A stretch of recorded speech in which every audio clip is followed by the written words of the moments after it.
More people are watching sports on illegal streams in the UK.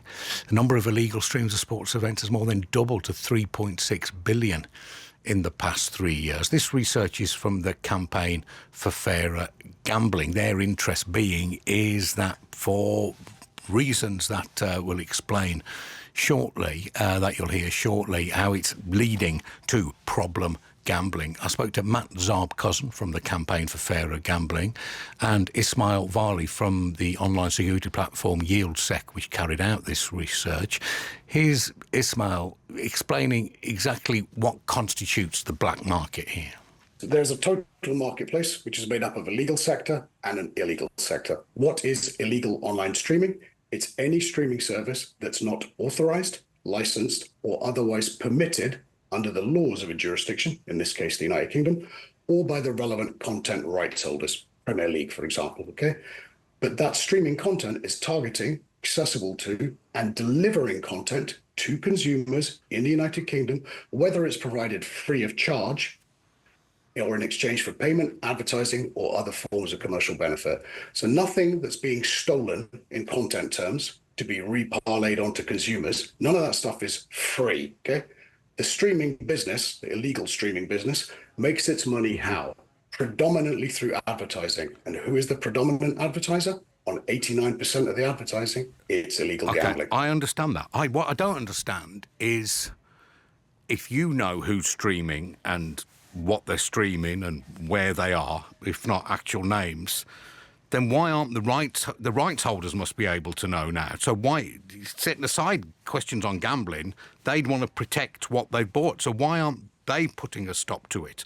And why aren't the leagues themselves, let's say the Premier League, why aren't the Premier League clamping down on it? Because if everyone can just find a way of streaming it illegally, in the end, then they're not going to get, they're not going to be able to sell subscriptions. Exactly. So that's a really great question, okay? And we always understand this. Everybody's looking to pass the buck in this, the same way that they are in illegal gambling. So legal, licensed gambling companies will say, we're making less and less money every year, as they are in the UK. How do we make more money? It's the regulator's fault. They need to do something about it. Streaming companies and all the sports teams and leagues who are selling their rights, they're getting less and less viewers, less and less subscribers to things like Sky TV. How do we do something about it? They can't point to a regulator apart from really Ofcom. So there's nobody particularly looking after them, and each company needs to look after their own backyard. So for every set of rights, somebody's got a legal team and a cease and desist process and all this stuff going on. Very few people, if anybody, I think globally, have done what YieldSec and GCI did, which is to look at the entire marketplace and say, this is what's going on. You have a horribly burning fire in that area of content rights, and people are not streaming because what's happening globally is more and more sports are charging more and more money across more and more streaming platforms. In the US, for example, the NFL is basically requires 8 separate streaming accounts and an outlay of about $2,000 a year for you to watch the NFL from preseason through to Super Bowl. Okay, the same thing is happening in the Premier League. The same thing is happening on darts. I understand. So that they are powerless to stop it, and well, not necessarily powerless. What it is basically people aren't working together. So the biggest thing that we do is coordinate a lot of this activity to say, here's your awareness. Here's what you need in ability terms. You need to know who is stealing from you and how they're selling that content onto other consumers. And this is how you make it stop. But where is that content hosted? So you break this, our model for breaking black markets and illegal gambling, illegal streaming, illegal crypto, you break it through the supply chain, Adrian. You will do nothing going after the Mr. Bigs of illegal online gambling, illegal online streaming, by chasing them in shadow jurisdictions like Curacao, etc. You need to break it through the supply chain locally. So Facebook in the UK, Google in the UK, Instagram in the UK, they're your biggest problem, but they're unknowingly passing that content on because they are also being lied to. So yes, the tech platforms have some blame here, but it's not blame they want. And when you point out to them that, look, your platform is being used to facilitate handling stolen and you're goods. Losing revenue, which is the only language they can understand usually in business, then I don't understand why they're not as hopping mad as you are for slightly different reasons. Look, we had one example of this where we told an app store, very famous app store, there's only a couple of them in the world, we told them that they had 3,500 illegal apps in their app store, and they were like, no, we don't, that's a lie. When we showed it to them, and it wasn't obviously in the gambling section, the apps were in other sections, but consumers don't go to the gambling storefront, they just look for the app in the search bar. So when we showed them all these apps, they were like, so you're telling us they screwed us too? So they've been stealing money from us as well. That's what made them change really quickly. So you're absolutely correct. This will come down to a dollars and cents piece, which is if everyone's losing money, and everybody from the commerce behind this, the community behind this in tax, and the consumers are also being screwed here too.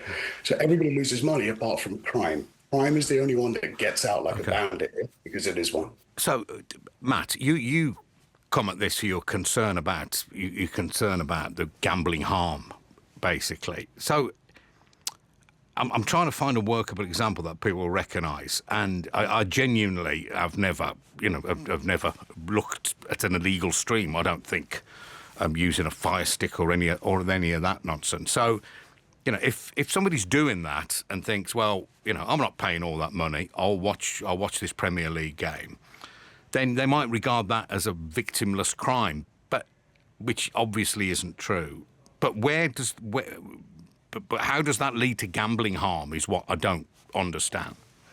Sure, yeah. So I think the illegal market will tend to try to target people who are already self-excluded. So people who have already decided they've got an addiction, they want to quit gambling, they will actually market their own platforms, their gambling platforms, as being not part of the self-exclusion scheme. So if people are already signed up to it, they can then obviously gamble with this illegal site. So there's obviously that risk of gambling harm. There's also the fact that these sites, when they're marketing themselves to British consumers, if they do acquire customers, that's basically tantamount to stealing tax revenues from the country. There's obviously that social cost, that economic cost as well. These sites have very few protections. They're very often crypto-based.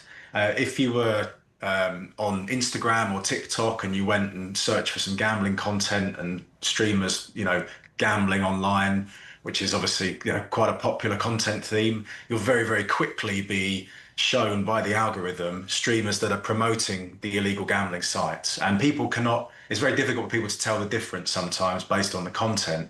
And this is why, as Ismail said, the platforms, they do have a responsibility. They do have to step up, I think, and be held accountable for the promotion of this type of content. And I think there's a ways in which you can kind of enforce that through enhanced, due diligence around who the streamers are, who they're advertising, and all that kind of thing. But I think when it comes to the illegal streaming of sporting events, I think the government's response in the UK has been to sort of criminalise consumption and stigmatise people that are kind of using the fire sticks and plant stories in the media about the police kind of arresting people for using fire sticks. As Ismail said, we have to go further up the chain. We have to target the people that are providing this type of content, and go disrupt the supply chains, disrupt the promotion of it through Google, through social media platforms, which is how people see it eventually. Ultimately, they have to be able to find the content in order to access it. And if you can stop them finding the content, then obviously you deal with most of the problem. Adrian, your question was around gambling harm, and just to kind of really clarify this clearly. So on the gambling harm piece, there's obviously illegal gambling that is targeting vulnerable communities in the United Kingdom. And that's where, for the last 5 years, it has made money. Okay. So illegal gambling did not come to the UK looking to compete with the likes of Ladbrokes, William Hill and Paddy Power. You would need to spend a minimum of £10,000 a week just on your Google advertising to appear on page 20, of Google. So no illegal gambling company wants to spend that kind of money. They want to make money by spending the least to make the most. Illegal gambling came to the UK and went, what's an audience we can get in the world's most lucrative gambling marketplace on a per customer basis? So we have the richest gambling customers in the world, for online gaming. Illegal gambling came and went, we want two audiences, children and self-excludes. 1% of the UK population is now on the GamStop scheme. So they have restricted themselves from gambling with any legal online gambling company. What is left for them then, when you do not police the internet for that GamStop piece, when you provide this gaming reservation for the most vulnerable people in the gambling chain, basically, illegal gambling came there and said, how about you guys look for not on GamStop, which they saw the audience was looking for. They have an itch that they can't help but scratch sometimes because they are self-admitted problem gamblers. They then found the not on GamStop phenomenon, and it grew and grew, doubled in size every year.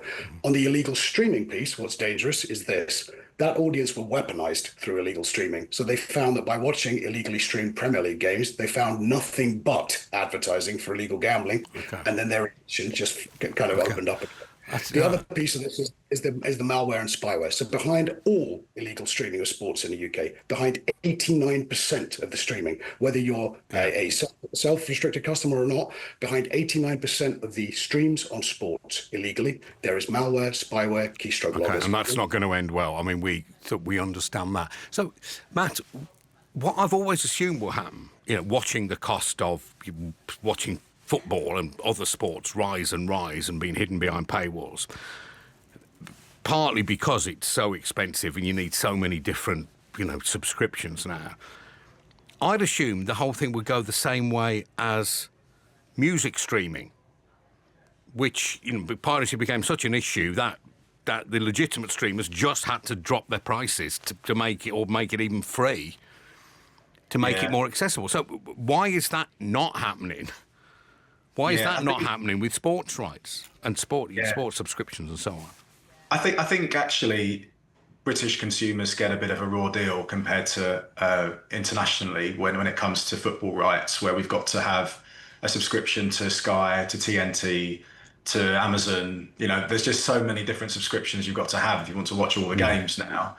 And there has been obviously talk about the clubs actually owning the rights and having their own streaming platform. But even if you had a very affordable streaming service where you could watch all the games, if you still had the 3 p.m. blackout, then people are going to still stream the 3 o'clock kickoffs. So I think that's a problem that needs to be looked at as well. If people going for the trying to watch the 3 o'clock kickoffs are ending up seeing illegal gambling content and getting viruses on their computers and all that kind of stuff, surely we can come up with a better solution for that still protects the lower leagues.